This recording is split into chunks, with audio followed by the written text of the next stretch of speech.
Diyos na buhay. Bago ko po basahin ang pangako ng Panginoon, ay nais ko po muna magpasalamat Like, sa Diyos share, na buhay. subscribe. Isang bagay lang pinagpapasalamat ko rin sa Panginoon ay yung nakaraang last week na naramdaman ko sa aking katawan ay ako ay nakaranas ng pananakit ng aking sikmura. Actually, Sunday yun eh. Nung umaga pa lang naramdaman ko na siya. Hanggang nag-Monday, nag-Tuesday, hinihinda ko pa rin siya noon nakaraan. Pero nung Sunday pa lang ay binigyan na ako ng ating pastoral ng gamot na dapat inumin. Pero at the same time, syempre, nandun na nag-pray ako sa Panginoon, nag-humble ako sa Panginoon. Yung pagkilas-paggalaw ng Diyos sa aking buhay, no, na talagang iniluhod ko sa Diyos, sabi ko na, kasi sobrang sakit, tas kasama yung paghinga ko, yung as in talaga sobrang sakit niya. Yun yan, no, lumipas yung mga araw ay nararamdaman ko na yung gradual healing, no, meron kasi instant, meron gradual healing na sinasabi ko, no, yun po, nagpapasalamat ako sa Panginoon na sabi ko na itong gamot na to. Actually, hindi ko siya tinubos. Ayaw ko talaga umiinom ng gamot. Sa totoo lang kasi naniniwala ko na kapag may pananampalataya ka sa Panginoon na gagaling ka, maniniwala ka, gagaling ka talaga. Pero sabi nga, no, ang mga gamot na yan ay grasya po yan ng Panginoon. So yun po, pinagpapasalamat ko sa Panginoon. Kinikilig ko na totally, completely, I am Him. Amen. Yun po, pinagpapasalamat ko sa Panginoon yung pagalingan sa aking buhay. At ganoon din sa buhay ng aking mga magulang ay merong, mga gawa ng Diablo, pero I believe in my heart na ang Diyos po ang kikilos gagalaw sa buhay ng aking mga magulang. At yun po, nagpapasalamat ako sa Panginoon sa kanyang kabutihan sa aking buhay, maging sa aking pamilya. At samahan niyo po ako na basahin, amen, ang pangako ng Panginoon, amen, na sa buhay po ni Josue, amen. At ako'y nagbalik sa lumutipan at napakaganda po ng pangako ng Panginoon sa buhay po ni Josue. Amen. Ang sabi po dito sa Josue 1, verse 5, pababa, amen. Walang sinumang tao ang magtatagumpay laban sa iyo sa lahat ng mga araw ng iyong buhay. Kung paano ako'y nakasama ni Moises, ako'y makakasama mo rin. Hindi kita iiwan ni pababayaan man. Sarap. Magpakalakas ka at magpakatapang na mabuti, sapagkat ipamamana mo sa banang ito ang lupain na aking ipinangako ibibigay sa kanilang mga ninuno. Magpakalakas ka lamang at magpakatapang na mabuti. Ikaw, church, 2 beses na itong inuulit ng Panginoon.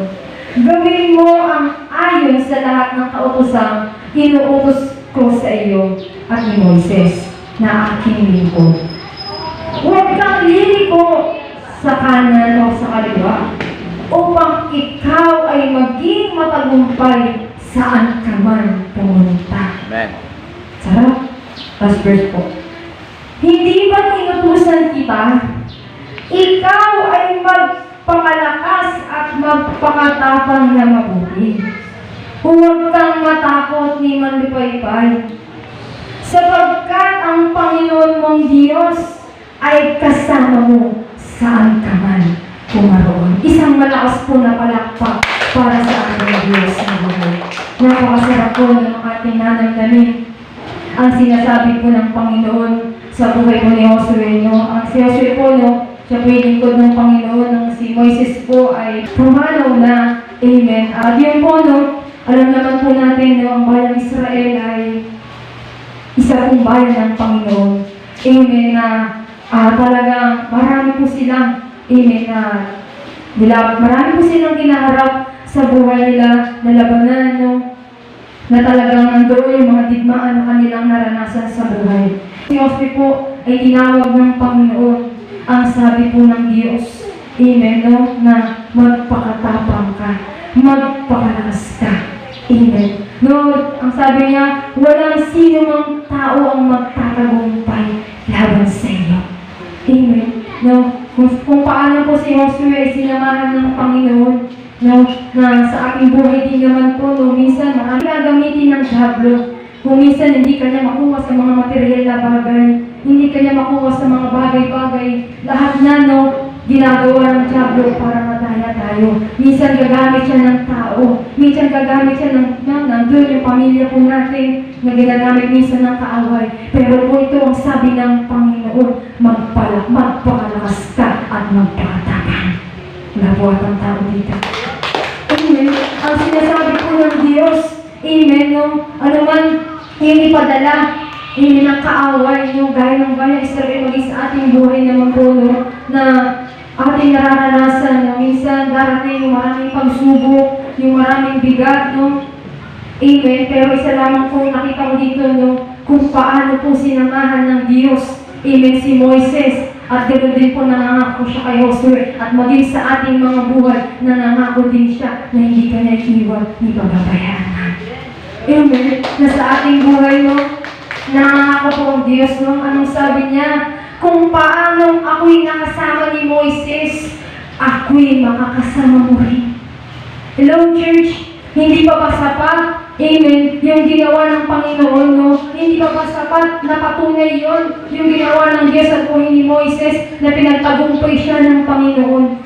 Amen. Kasi sinamahan siya ng Panginoon na anumang laban na kinaharap niya, lahat yun nagtagumpay dahil sa tulong ng Diyos na buhay. At ganun din naman po sa ating buhay na ikaw na nananampalataya, nagtitiwala, sumusunod sa Panginoon. Kahit nahihirapan ka, kahit nabibigatan ka, nalulungkot ka, kahit minsan akala mo wala ng pag-asa, pero sa Diyos naroon yung pag-asa at naniniwala tayo pagtatagumpay niya tayo. Amen.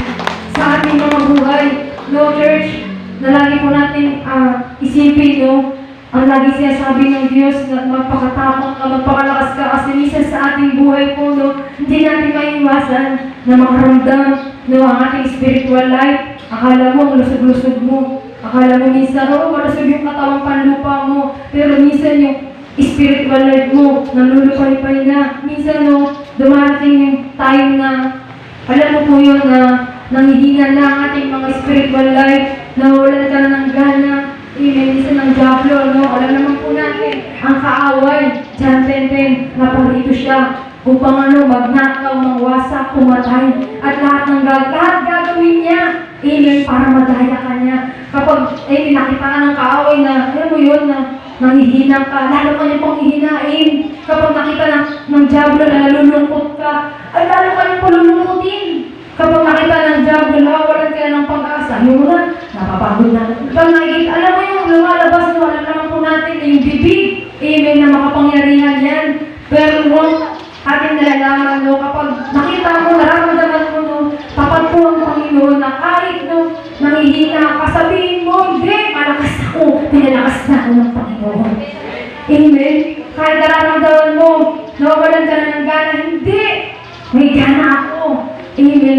Amen. Alam mo, no, sa Diyos, amen, no, sa tuwing na nakaramdam tayo ng panghihina, amen, nakakaramdam tayo ng lungkot, ng bigat, ng anuman sa ating buhay, ito po yung sinasabi ng Panginoon, magpakalakas ka at magpakatapang. Bakit? Dahil iyahanda ka pa ng Diyos at marami ka pang laban ng pagtatagumpayan. Amen. Wala po ang Panginoon. Amen. Alam mo, church, amen, church na, alam po natin, no, na itong mga bagay natin nararanasan, ito po yung ating, kumbaga itong sa iba po ng lupang ito yung training ground natin. Grabe nga, yung training ground natin, halo-halo. May training ka sa pamilya mo, may training ka sa pag-aaral mo, may training ka sa trabaho, sa negosyo. Sa lahat ng aspeto ng buhay, sinusubok po tayo. Amen. Maraming bagay na ating kinakaharap. Maraming bagay na kailangan natin mapagtagumpayan. At hindi, amen. At sa tulong po ng Panginoon, lahat ng bagay na yan, mapagtatagumpayan ko. Amen. Amen. Mapagtatagumpayan po natin. Ito lamang po ang sabi ng Panginoon. Ito yung instruction ng Panginoon. Ang sabi niya, huwag kang liliko sa kanan o sa kaliwa upang ikaw ay magtagumpay saan ka man pumunta. Amen. Ito po yung sinasabi ng Panginoon sa ating pagsunod sa Diyos, no? Minsan hindi mo paligid natin, yung mga nangyayari na gaganap. Amen. Minsan nabibigatan tayo, nalulungkot tayo. Amen. Hindi mo na alam yung mga gagawin natin. Ay, yung mga bagay na yan. Ito po yung sinasabi ng Panginoon. Ano mo yung nararamdaman mo? Magpatuloy ka sa Panginoon. Ano mo nakikita mo? Magpatuloy ka sa Panginoon. Ano mo pagsubok yung nararanasan mo ngayon? Wala kang ibang gagawin kundi magpatuloy sa Panginoon. Sapagkat ang Diyos lamang ang kaya magsolusyon sa lahat ng mga bagay na inasip mo. Hindi. Hindi na sabi ng Panginoon, huwag kang liliko sa kaliwa o sa kanan. Diretso! Amen. Pag sinabi ng Panginoon, magpatuloy ka, lumakad ka. Nung minsan kasi nasa ating buhay, sa ating paglilingkod sa Panginoon, ayaw mong dumiretso. Bakit? Doon, ayaw mo yan. Hindi mo naman pangarap yan eh. Hindi mo naman gusto yan eh. Iba yung pinangarap ko.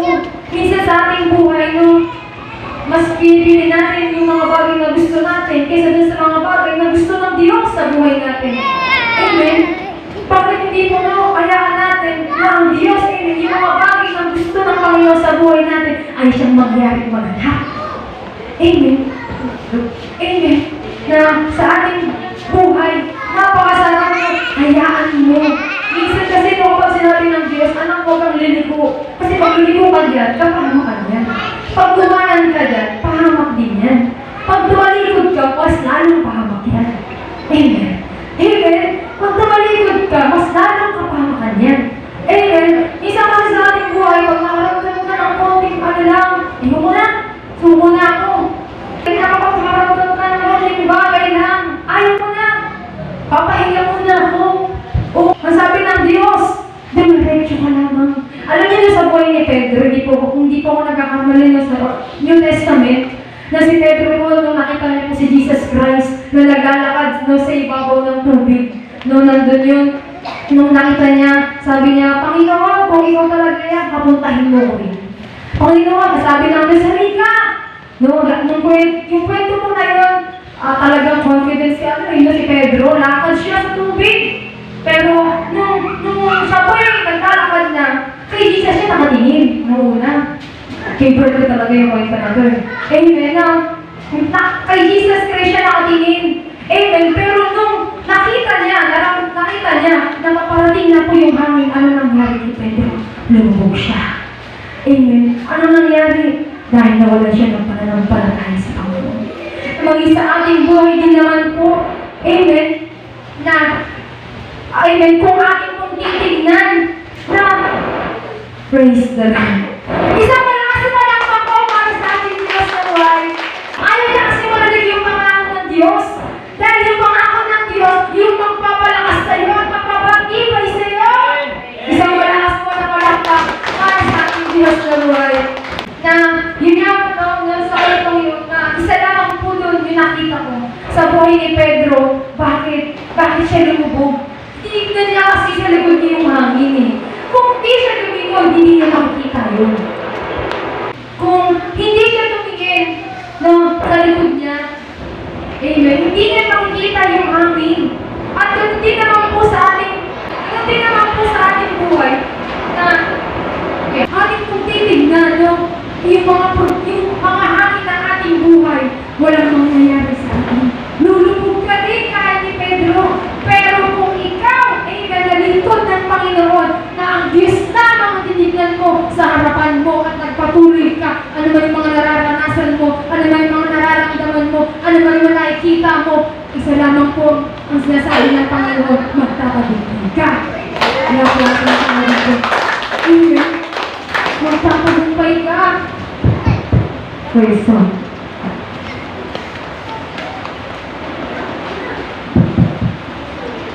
Amen.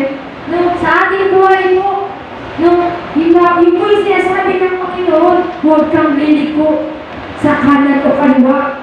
Ito yung sinasabi ng Panginoon na kahit wala ka ng mapuntaan, tumingin ka sa kaliwa, sa kanan, tumingin ka sa harap, sa likod, wala kang makita. Bakit di mo subukan tumingala? Naroon ng Panginoon, hinihintay na tumawag ka, manalangin sa Kanya. Naroon ang Panginoon. Amen. Sa ating pong buhay, amen, natuloy po na mabuti ang Diyos sa buhay. Na nangako po siya sa atin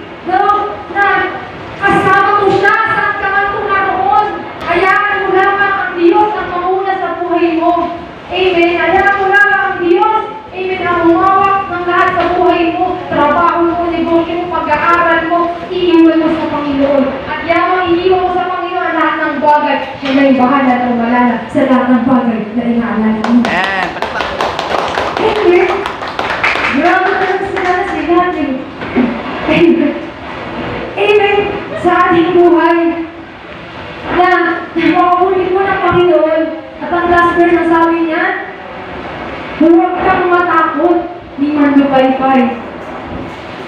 Sapagkat ang Panginoon mong Diyos ay kasama mo saan ka man pumaroon. Hello, church! Ito po yung sinasabi ng Panginoon na huwag tayong matakot sa ating mga, ano man ang ating mga nararanasan sa buhay nito.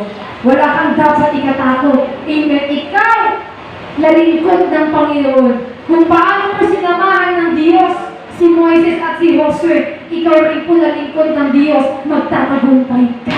Amen. Amen. Mananagumpay ang Israelite family. Amen. Tayo pong lahat ay we are victorious forever. Yun lamang po ang pangako ng Panginoon. Salamat po sa Diyos sa mga.